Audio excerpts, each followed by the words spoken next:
ख्वाहिशों का कैदी हूँ, मुझे हकीकतें सजा देती हैं, आसान चीज़ों का शौक़ रहे मुझे मुश्किलें ही मजा देती हैं। हेलो दोस्तों, मैं कमल सिंह स्वागत करता हूँ आपका आपके अपने यूट्यूब चैनल स्टडी विद पुनाहुर में। दोस्तों, हम पढ़ रहे थे महाद्वीपों की नदियाँ। एशिया महाद्वीप की नदियाँ हम पढ़ चुके, यूरोप पढ़ चुके, अफ्रीका पढ़ चुके, उत्तरी अमेरिका, दक्षिणी अमेरिका। आज हम पढ़ेंगे ऑस्ट्रेलिया महाद्वीप। ऑस्ट्रेलिया महाद्वीप की नदी आज हम पढ़ लेंगे तो हमारा नदियों का चैप्टर पूरा समाप्त हो जाएगा। कल से हम पुनः गणित में आएंगे। ऑस्ट्रेलिया महाद्वीप, देखिए आप ऑस्ट्रेलिया महाद्वीप के बारे में बेसिक जानकारी जान चुके हैं। यह एक द्वीपीय महाद्वीप है। द्वीपीय मतलब इसमें केवल एक ही देश है ऑस्ट्रेलिया, महाद्वीप का दर्जा दिया गया। मैप में आप जान लें, देख लें कि ऑस्ट्रेलिया है कहाँ पर। पूरी तरह दक्षिणी गोलार्ध में स्थित ये है ऑस्ट्रेलिया। पूरी तरह दक्षिणी गोलार्ध में स्थित है। पूरी तरह दक्षिणी गोलार्ध में स्थित है ऑस्ट्रेलिया महाद्वीप। इसकी नदियों के बारे में पढ़ते हैं। एक दो मुख्य नदियां हैं जिनके बारे में जान लेते हैं, केवल एक ही पार्ट इसमें बनेगा। सबसे पहले प्रमुख दो नदियां हैं, केवल प्रमुख दो नदियां। एक का नाम है मर्रे, एक का नाम है डार्लिंग। दो नदियां हैं, कहाँ से निकलती हैं? ग्रेट डिवाइडिंग रेंज से। पढ़ते हैं थोड़ा सा।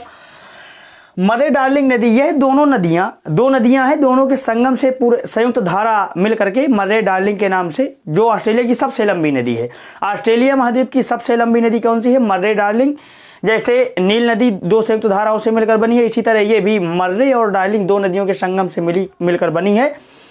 तो ये दोनों नदियां ऑस्ट्रेलिया महाद्वीप के विशाल अफवाह तंत्र का निर्माण करती हैं। अफवाह तंत्र मतलब आसपास की जितनी भी छोटी छोटी नदियां इनको लेकर के बहती हैं। अफवाह तंत्र, सबसे बड़ा अफवाह तंत्र इसी का है ऑस्ट्रेलिया में, क्योंकि सबसे लंबी नदी है, सबसे ज़्यादा जल लेकर यही प्रवाहित होती है। तो ये दोनों नदियां ऑस्ट्रेलिया में विशाल अफवाह तंत्र का निर्माण करने वाली नदियां हैं, जो ऑस्ट्रेलिया के पूर्व में स्थित ग्रेट डिवाइडिंग रेंज। मैंने बताया था कि दुनिया की सबसे लंबी पर्वतमाला है एंडीज, दूसरी है रॉकी, तीसरी हिमालय, चौथी है ग्रेट डिवाइडिंग रेंज जो ऑस्ट्रेलिया की।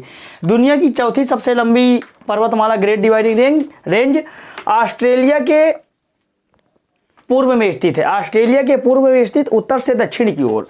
ऑस्ट्रेलिया में स्थित है उत्तर से दक्षिण की ओर, पूर्व दिशा में। यहीं से ये नदियां निकलती हैं। ऑस्ट्रेलिया के पूर्व में स्थित ग्रेट डिवाइडिंग रेंज से निकलकर पश्चिम व दक्षिण, जैसे मान लीजिए ये दिशाएं हैं, उत्तर, दक्षिण, पूर्व, पश्चिम। तो क्या है? पश्चिम दक्षिण। तो पूर्व, ये होगा पश्चिम, ये दक्षिण। इस दिशा में ये जो दिशा होगी, ये होगी दक्षिण पश्चिम। ठीक है। तो ये नदियां इसी तरह यहाँ से निकल करके ग्रेट डिवाइडिंग रेंज से निकलकर, जैसे ग्रेट डिवाइडिंग रेंज यहाँ से निकल करके पश्चिम और दक्षिण दिशा में प्रवाहित होते हुए दक्षिणी महासागर में स्थित इनकाउंटर की खाड़ी। दक्षिणी महासागर में एक खाड़ी है जिसका नाम है इनकाउंटर। दक्षिण पश्चिम में प्रवाहित होती हुई दक्षिणी महासागर में स्थित इनकाउंटर के खाड़ी में गिरती है। कहाँ गिरती है? इनकाउंटर की खाड़ी में। निकलती कहाँ से है? ग्रेट डिवाइडिंग रेंज नामक पर्वतमाला से, जो दुनिया की चौथी सबसे लंबी पर्वतमाला है। ठीक है। जिसमें डार्लिंग नदी, मैंने बताया कि दो अलग अलग नदियां हैं, मर्रे अलग है, डार्लिंग नदी अलग है। जिसमें डार्लिंग नदी ग्रेट डिवाइडिंग रेंज की पर्वत श्रेणी से निकलकर न्यू साउथ वेल्स, ये शहरों के नाम हैं जो प्रमुख शहर हैं ऑस्ट्रेलिया के। न्यू साउथ वेल्स विक्टोरिया प्रांत से होकर जाती है। कहाँ से होकर जाती है डार्लिंग नदी? न्यू साउथ वेल्स, विक्टोरिया प्रांत। ठीक है। इस नदी में मर्रे नदी आकर मिलती है। तत्पश्चात यह नदियाँ, मतलब उसके मर्रे नदी के मिलने के बाद यह नदियाँ आपस में मिलकर दक्षिणी ऑस्ट्रेलिया के दक्षिण में स्थित एडिलेड के पास महासागर में गिरती हैं। एडिलेड शहर का नाम है, एडिलेड शहर का नाम है, जिसके पास से महासागर में गिरती हैं। और एक नदी इसके आगे पढ़ते हैं। हमने मर्रे डार्लिंग नदियों के बारे में आपने पढ़ा। अब पढ़िए विक्टोरिया नदी। यह नदी उत्तरी ऑस्ट्रेलिया में प्रवाहित होती है और यह आगे चलकर बोनापार्ट की खाड़ी में गिर जाती है। कहाँ प्रवाहित होती है? ऑस्ट्रेलिया के उत्तर में, उत्तरी ऑस्ट्रेलिया में प्रवाहित होती है और यह आगे चलकर बोनापार्ट की खाड़ी, किस खाड़ी में? अगर पूछा जाए कि विक्टोरिया नदी का मुहाना कहाँ है, तो बोनापार्ट की खाड़ी। बहती कहाँ है? उत्तरी ऑस्ट्रेलिया में बहती है, मुहाना बनाती है बोनापार्ट की खाड़ी। चलिए एक दो नदियाँ और पढ़ते हैं। देखिए, एक नदी है एवान। ऑस्ट्रेलिया महाद्वीप में वैसे ज़्यादा महत्वपूर्ण नदियाँ नहीं है, वही दो नदियां मैंने बताया, मर्रे डार्लिंग ऑस्ट्रेलिया महाद्वीप की सबसे लंबी नदी है। कहाँ से निकलती? ग्रेट डिवाइडिंग रेंज से। इन एक दो छोटी नदियां हैं। एक नदी का नाम है एवान, देख लेते हैं। सबसे ज़्यादा नदियां एशिया में आपने पढ़ा, फिर यूरोप में पढ़ा, अफ्रीका में पढ़ा, उत्तरी अमेरिका, दक्षिणी अमेरिका।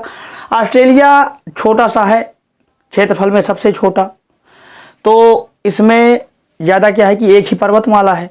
वहीं से दो प्रमुख नदियाँ निकलती हैं, मर्रे डार्लिंग, और दो छोटी छोटी नदियाँ हैं। उसमें से एक नदी है एवान। एवान नदी कहाँ से निकलती है? एवान नदी पश्चिमी ऑस्ट्रेलिया की मध्यवर्ती, कहने का मतलब एवान नदी पश्चिमी ऑस्ट्रेलिया, जैसे ऑस्ट्रेलिया है मान लीजिए, तो ये पश्चिमी ऑस्ट्रेलिया की मध्यवर्ती, ठीक है, वह बड़ी नदी है जो उत्तरी एवं दक्षिणी नदी धाराओं का संगम है। उत्तरी एवं दक्षिणी क्या? देखो, दो नदियां हैं। एवान नदी दो नदियों की संयुक्त धारा से मिलकर बनी है। एक का नाम है उत्तरी एवान और एक का नाम है दक्षिणी एवान।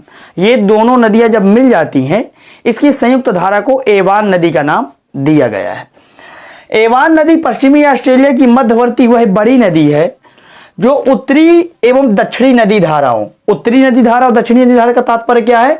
उत्तरी एवान और दक्षिणी एवान, उत्तरी एवान एवं दक्षिणी एवान नदी धाराओं का संगम है, जिसमें उत्तरी एवान इयली, इयली एक स्थान का नाम है, ऑस्ट्रेलिया में एक स्थान का नाम है इयली। उत्तरी एवान इयली और दक्षिणी एवान पिगले नामक स्थानों से निकलकर, ठीक है, निकलती कहां से है? उत्तरी एवान इयली और दक्षिणी एवान पिगले, ठीक है, से स्थानों से निकलकर आगे पश्चिम की दिशा में बहती हुई दोनों निकलती हैं। एक निकलती है इयली, उत्तरी एवान इयली नामक स्थान से, और दक्षिणी एवान जो है पिगले नामक स्थान से, दोनों मिल करके पश्चिम की दिशा में बहती हुई कहां पर मिल जाती है? मिलती कहां पर है ये? पश्चिम दिशा की ओर मध्यवर्ती वह बड़ी नदी दक्षिणी एवान से नामक स्थान से निकलकर आगे पश्चिम दिशा में बहती हुई हिंद महासागर में गिरती है। मिलने का स्थान अभी मुझे कंफर्म नहीं है, बताऊंगा मैं, कल बता दूंगा। तो कहां से निकलती है एवान नदी?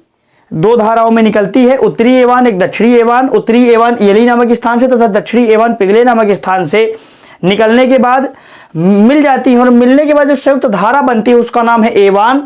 और एवान नदी पश्चिम दिशा की ओर बहती हुई हिंद महासागर में अपना मुहाना बनाती है, या हिंद महासागर में गिरती है या समाहित होती है। इसकी एक प्रमुख नदी है, इसकी एक प्रमुख सहायक नदी है स्वान। उस नदी का क्या नाम है? सहायक नदी का स्वान। जो पर्थ, पर्थ बहुत ही प्रसिद्ध शहर है ऑस्ट्रेलिया का, पर्थ शहर के पास ही स्वान नदी में मिल जाती है। ये जो पर्थ शहर है वहां पर स्वान नदी किससे मिल जाती है? एवान नदी से।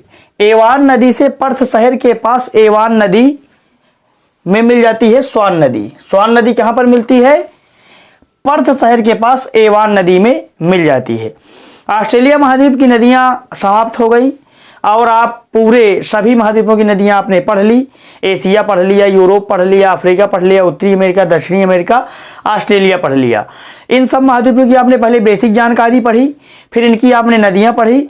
गणित में आप भाजक पढ़ चुके, नंबर सिस्टम पढ़ चुके, प्रतिशतता पढ़ चुके। अब कल हम पढ़ेंगे लाभ हानि, profit and loss. Profit and loss में हम सभी महत्वपूर्ण प्रश्न पढ़ेंगे जो परीक्षाओं की दृष्टि से महत्वपूर्ण है, जो परीक्षाओं में अक्सर पूछे जाते हैं, उनको हम कल पढ़ेंगे। हमारा महाद्वीपों का चैप्टर, जो महाद्वीपों की नदियां हम पढ़ रहे थे, वो समाप्त हुआ।